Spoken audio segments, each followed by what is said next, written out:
Hi, everyone. This is our fourth mini mindful moment about how can I communicate my ideas so that they get implemented.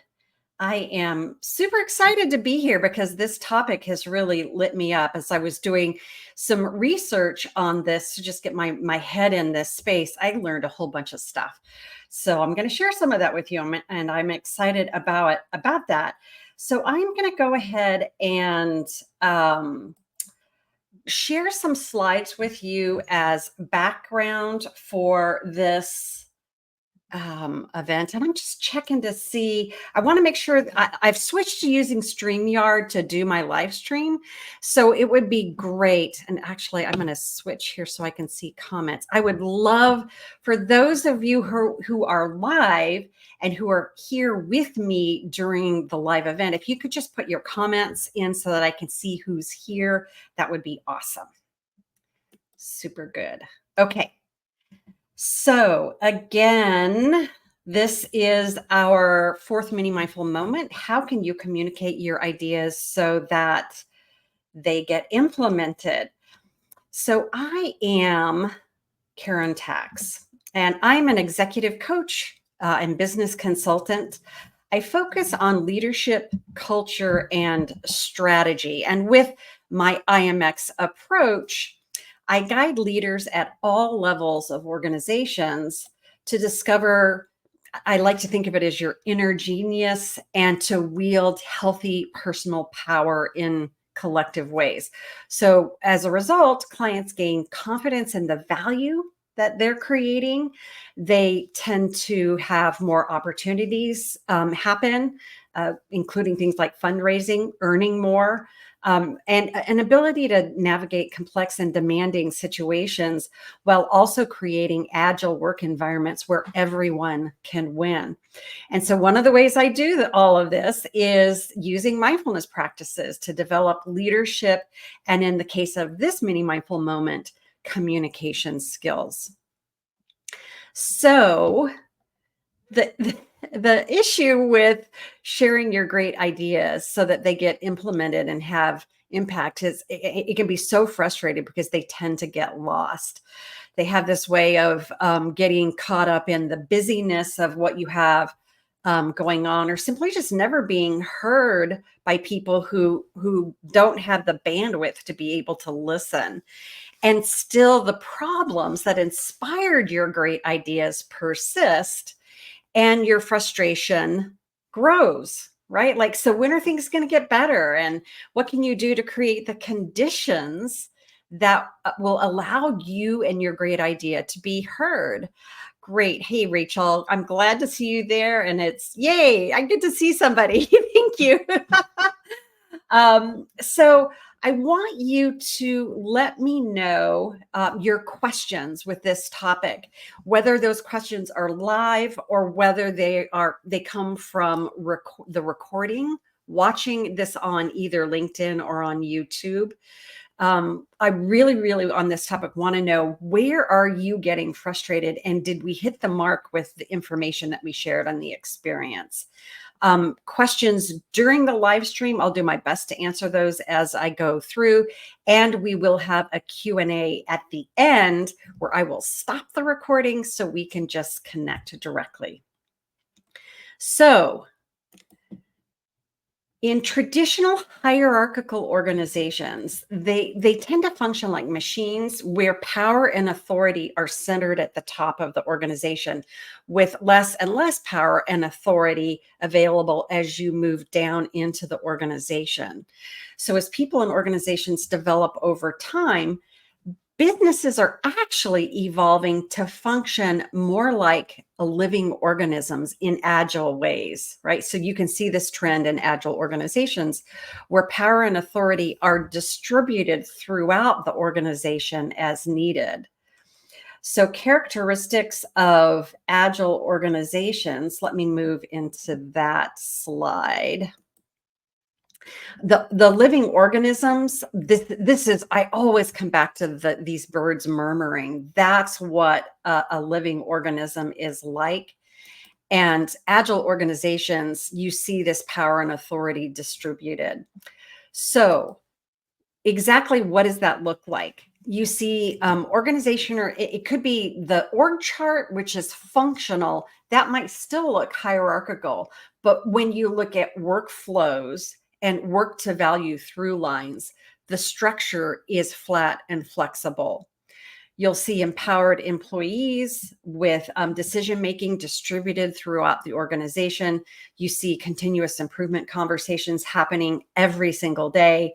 You see adapting to uncertainty and changing circumstances. And you see being able to be stable and dynamic at the same time. So you might be thinking at this point, what do organizational structures have to do with how you communicate your ideas so that they get implemented? The reason is that you're going to need to consider, and let me take away my face here so you can see the slide.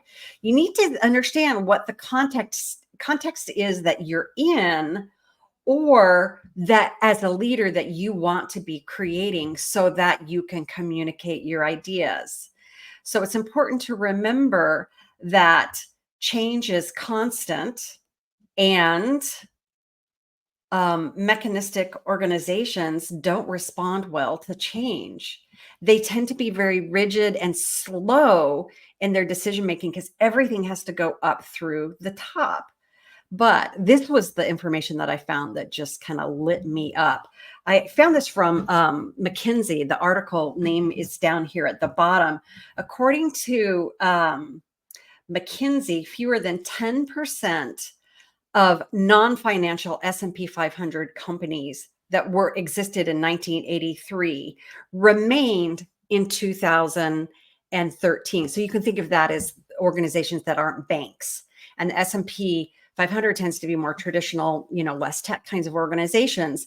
So that really shows you that this old, like the traditional management, McKinsey described it from 1911 to 2011. It was like a century of management is coming to an end, which means that mechanistic organizations are dying. They're not surviving the complexity and the volatility that is happening in environments around us, which means that leaders with great ideas at all levels of organizations are needed more than ever as we move more into this living organism kind of way of working.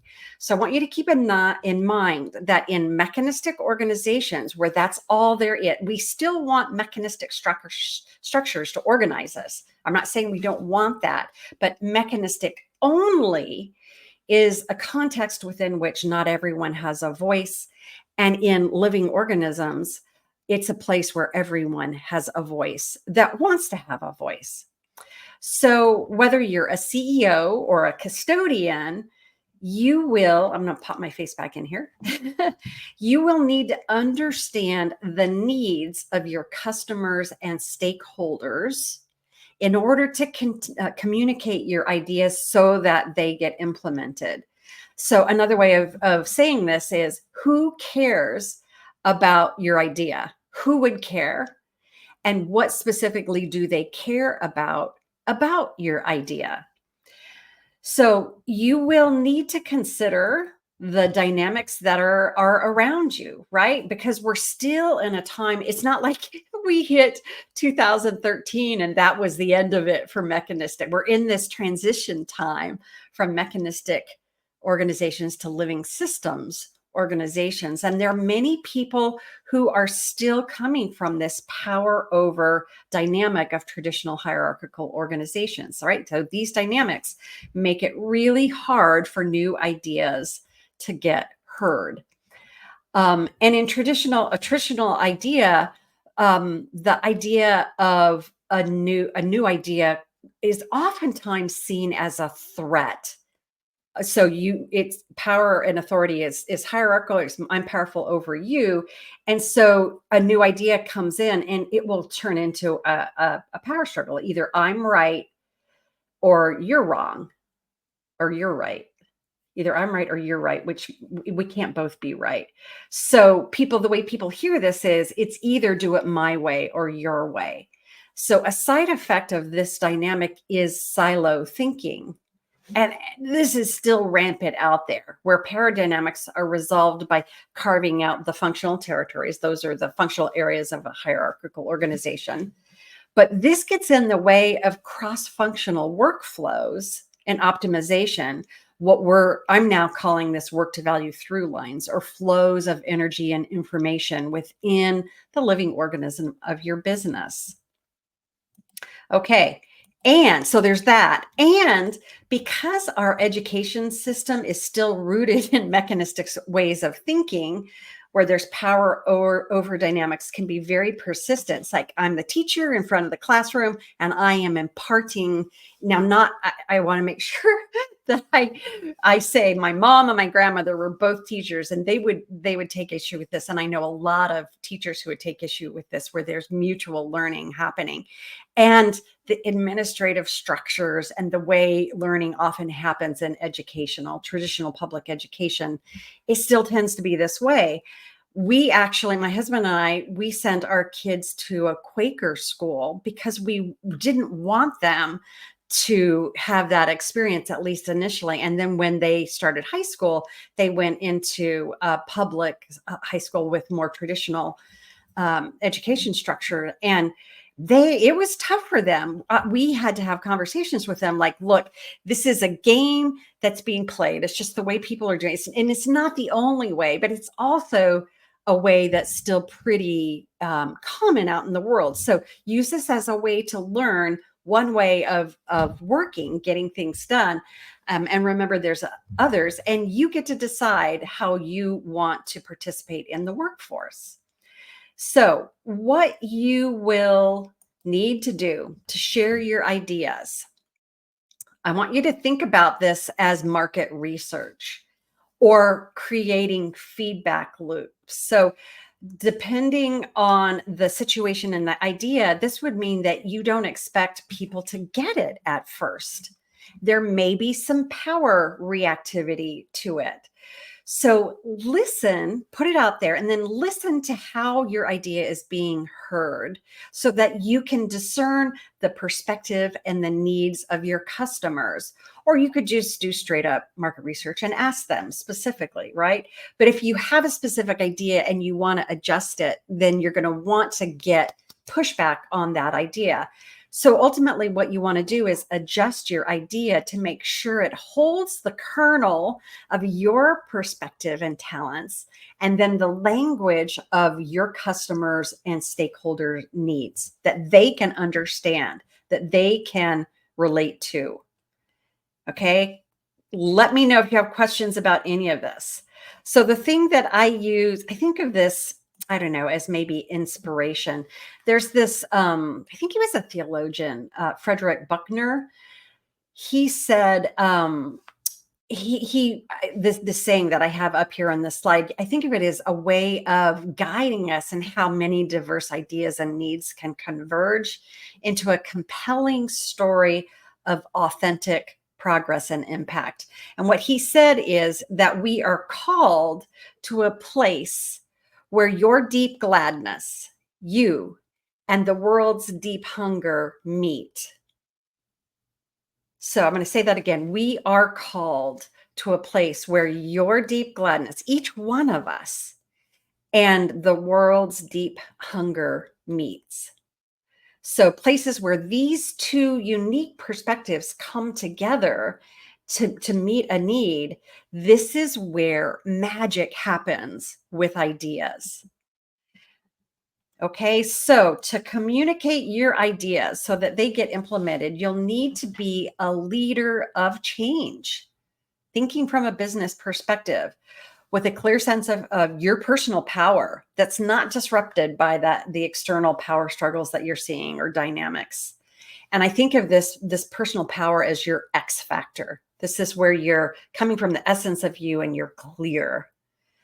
You have an ability to have a strategic perspective about your work, your ideas, and work that you're involved with amidst confusion around you. Like you begin to see a way forward.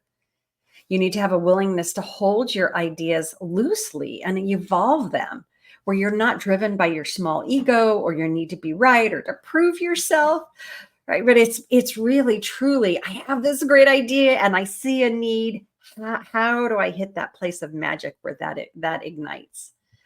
You must face and learn from the challenges you meet instead of being boxed in by them. Don't let the challenges define you. You define you, and use the challenges to build your value creating capacity. This is what our Define Your True Self course is all about. Expect resistance. It's not going to be smooth sailing. So, resistance means that other people care too.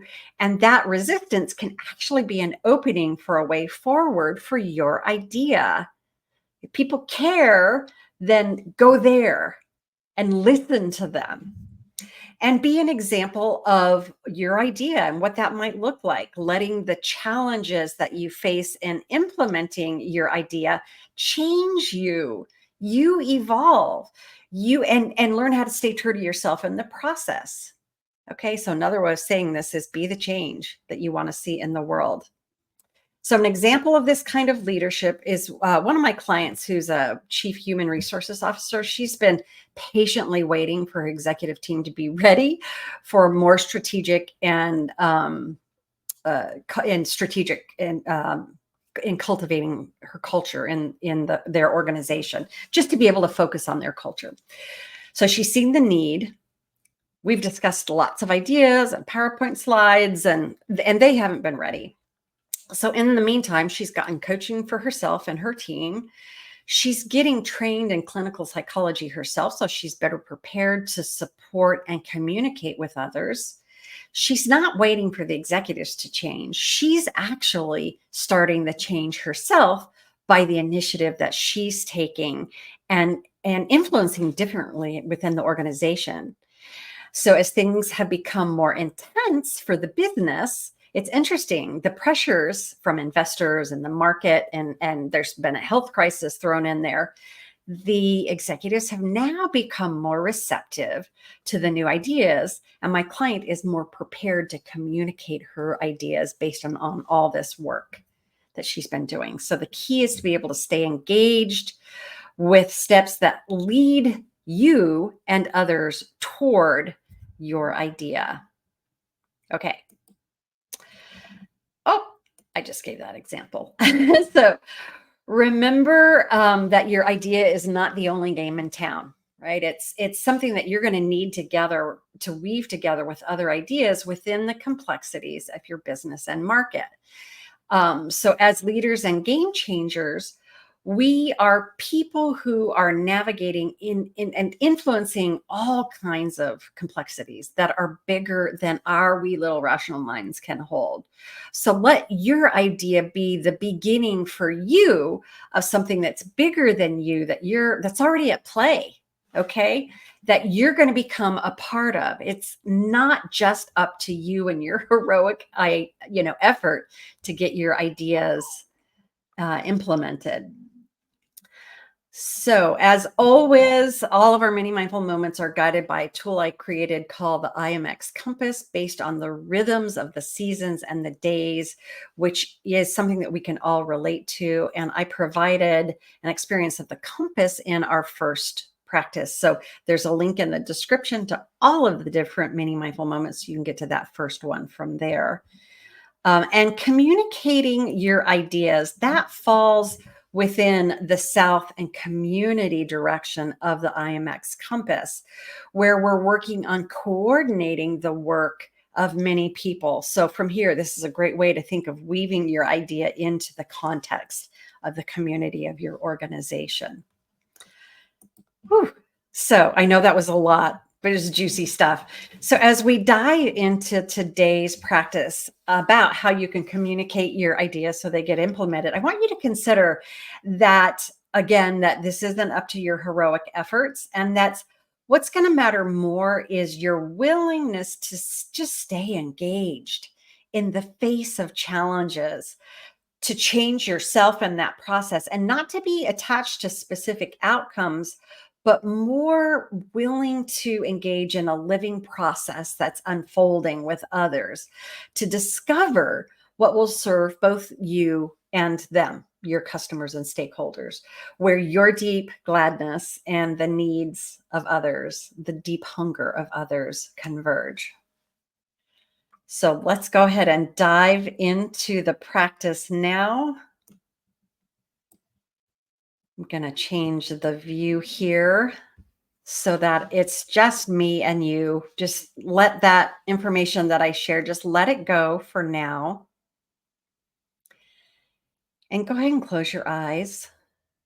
And with this particular practice, I want you to know that you might want to peek and look at what I'm doing as you're doing the practice, because there's some movement tied to it. So I want you to let yourself bring your awareness to the space of your inner self, you inside of you.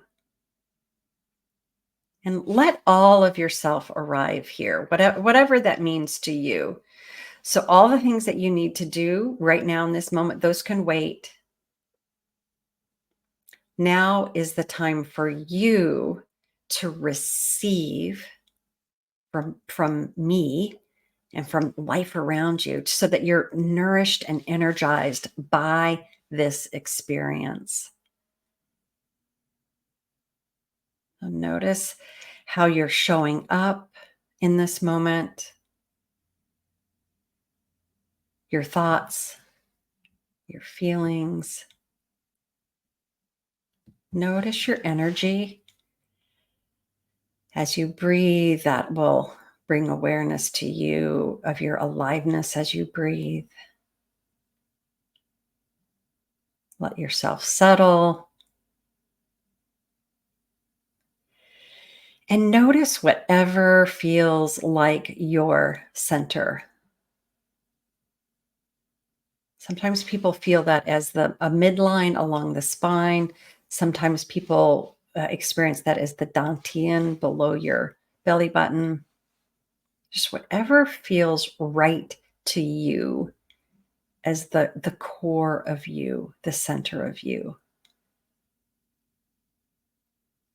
Let yourself be that center now. So let's take a moment now to sit with whatever idea or ideas you would like having heard to be heard and implemented.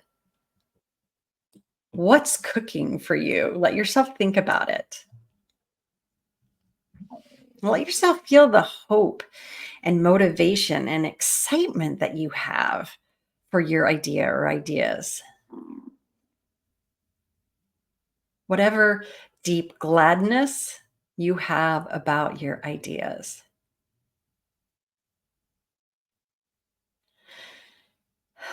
Yeah. I just go straight to thinking about my IMX stuff, and I have a deep gladness about it. So if you're only interested in making money, I want you to know that that is not a deep gladness that will allow you to tap into something sustainable. So go deeper. What really matters to you about this idea? And I want you to pick one idea if you have more than one to play with. So now I want you to hold up your dominant hand so you can keep your eyes closed. Take a peek if you want to see what this looks like. And I want you to pick one of the fingers on your dominant hand and hold that finger with the other hand like it's your idea. That finger in your dominant hand, you're holding it, feeling the aliveness you feel about your idea. And notice how are you holding your finger with the idea? Notice what's happening there. So let your mind wander into the vastness and complexity of what you're actually considering or doing. There's probably customers and employees and contractors and investors and devices and technology and science and manufacturing and spreadsheets and social media and SEO and SEM and marketing content, blah, blah, blah, web pages, like all that stuff, all this stuff benefits conversation.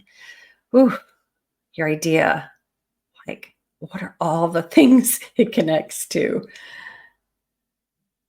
And notice any anxiety that might arise as you think about all the stuff, as you fully consider all the things that might be involved. And know that you do not need to figure it all out now. You just don't. Take your attention back to the finger that you're holding. That is your idea. And let yourself just relax and enjoy this idea.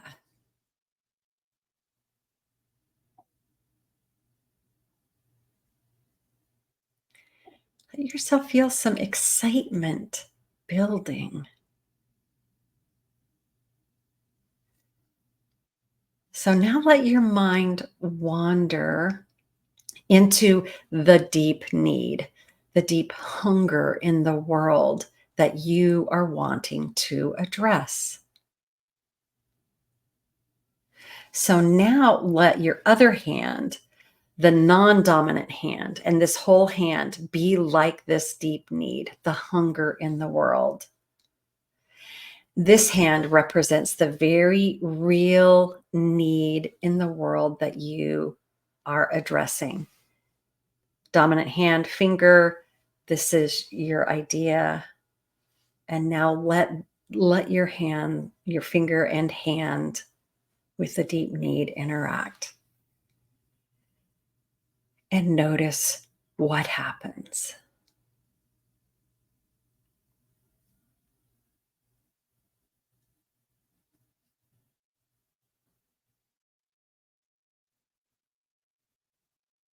Okay.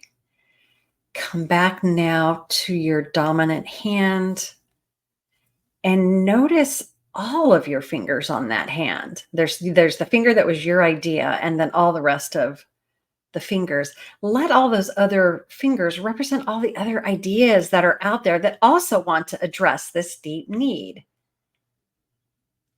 And notice what's happening with your dominant hand as you do this.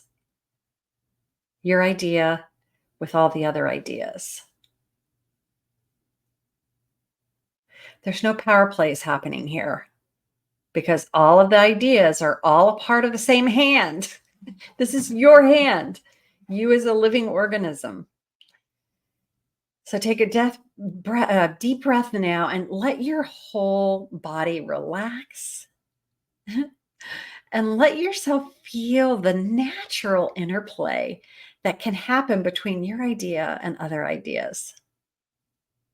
What does that feel like?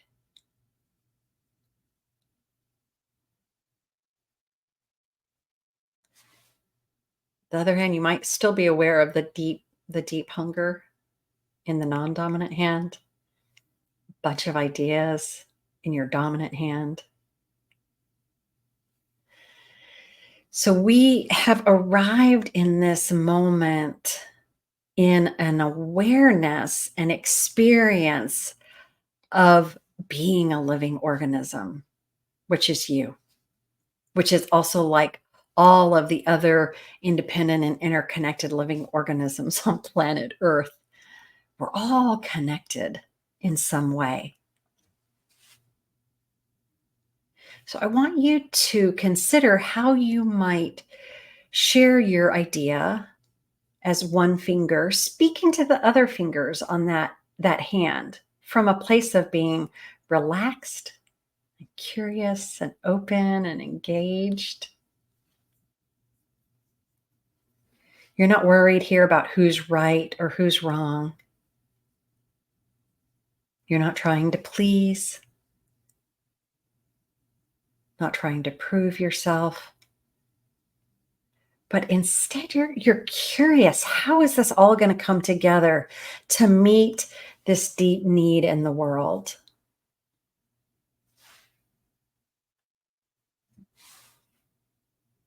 So bring to mind now some resistance that you've heard to your idea. And let yourself be curious about the resistance. Connect with it like you're connecting to, maybe it's like this, where your forefinger and your thumb, or whatever, whichever finger was your idea. What does the resistance have to say? The person, the position, the limitation, whatever it is, that's the resistance. What need does it have? Notice what's happening in your dominant hand now. Again, as you interact in different way with maybe some resistance.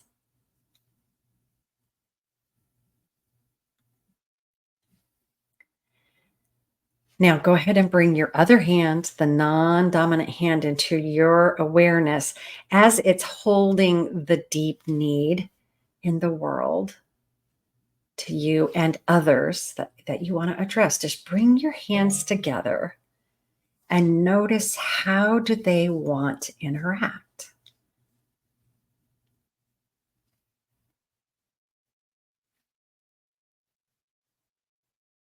It's interesting. My non-dominant hand is wanting to, feels like it's actually pulling things out of the other hand. But you're gonna, it'll be different for you, right? Like whatever you're experiencing, trust that.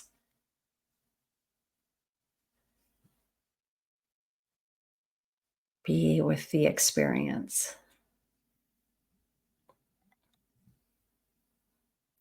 So go ahead and ask yourself in this moment, what is important to you? What is it that you need or want with this idea?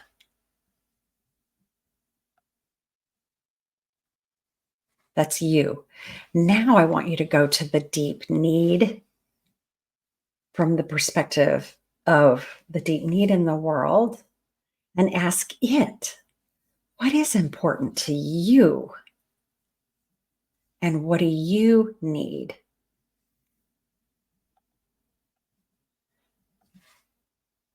At this point, I want you noticing the exact words that are coming to you, knowing you can also do market research about this, right? But just what's coming through as you just connect with this deep need, the deep hunger.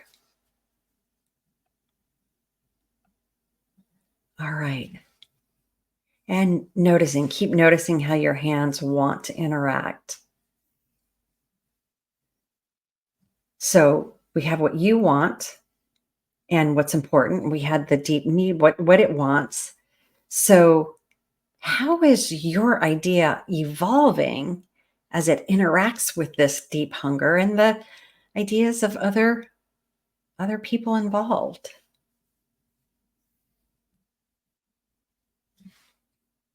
What is emerging as important in general as you allow yourself to experience this situation as a living organism, like hands still interacting? Feels like a party over here. A lot of energy and information flowing. Okay. So bring your awareness back to your dominant hand and the finger holding your idea. How has your idea changed from this experience? For me, it's just feeling deeply connected to others and this need. And again, it might be different for you.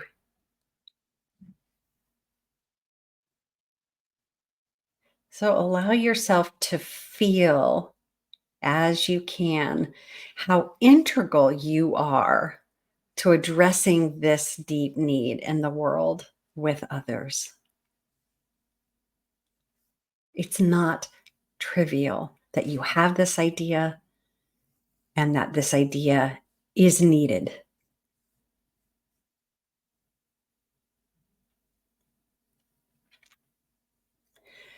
Let yourself, I'm just letting my hands rest together now. Let yourself consider now what are the most important experiences and skills and talents that you are bringing with your idea to this situation.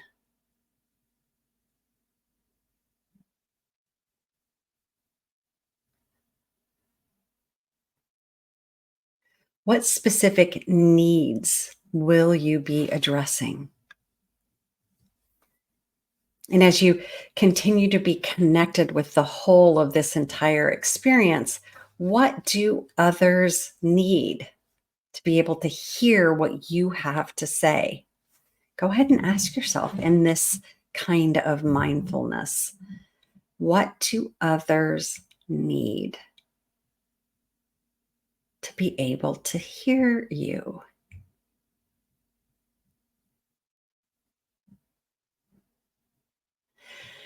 What I'm getting as I just sit here is they need to know that I am not mowing over their ideas and that I care about other people's ideas personally, about people being personally connected to whatever's going on.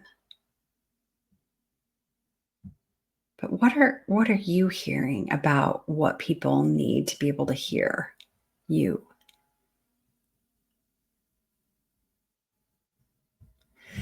Noticing how you can adapt your idea and who you are based on what you're learning, bringing awareness back to your breath, back to your center,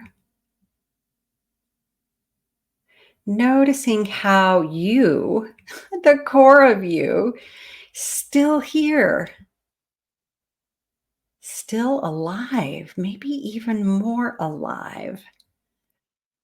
So your idea is changing and evolving, and maybe how you're showing up is changing and evolving, and your essence is still here, always here, infinite and eternal.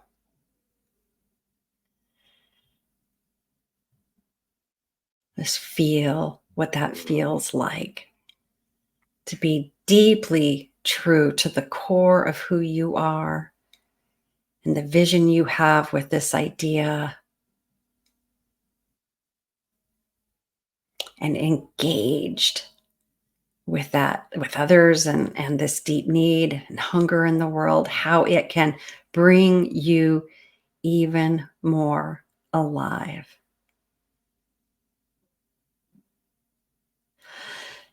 And from here, all those complexities, they will get handled with others. You will figure it out.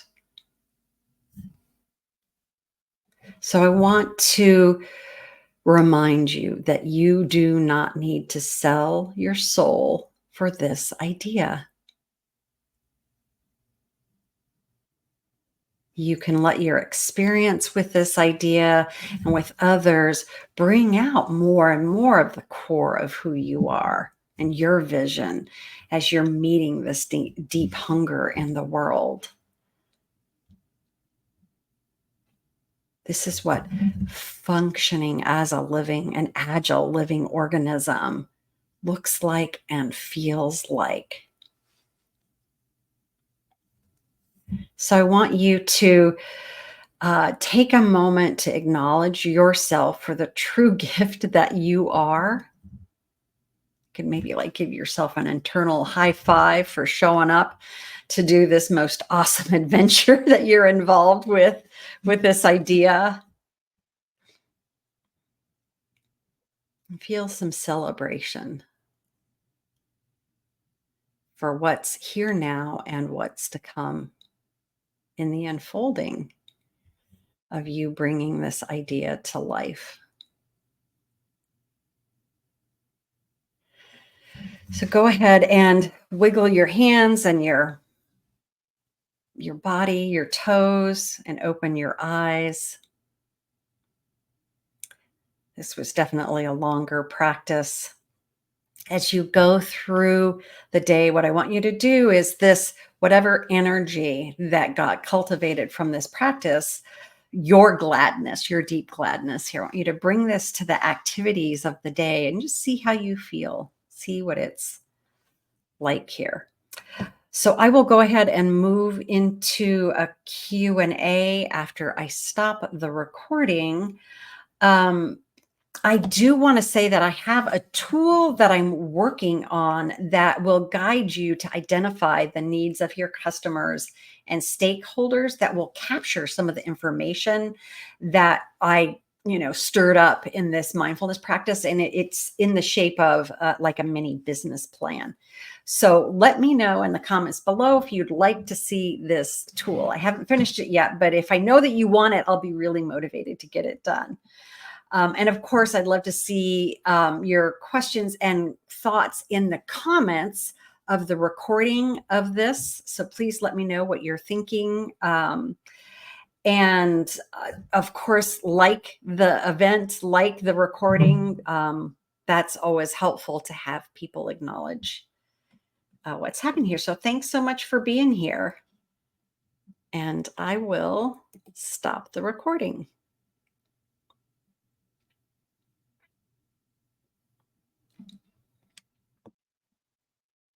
Okay. Are there any questions at this point?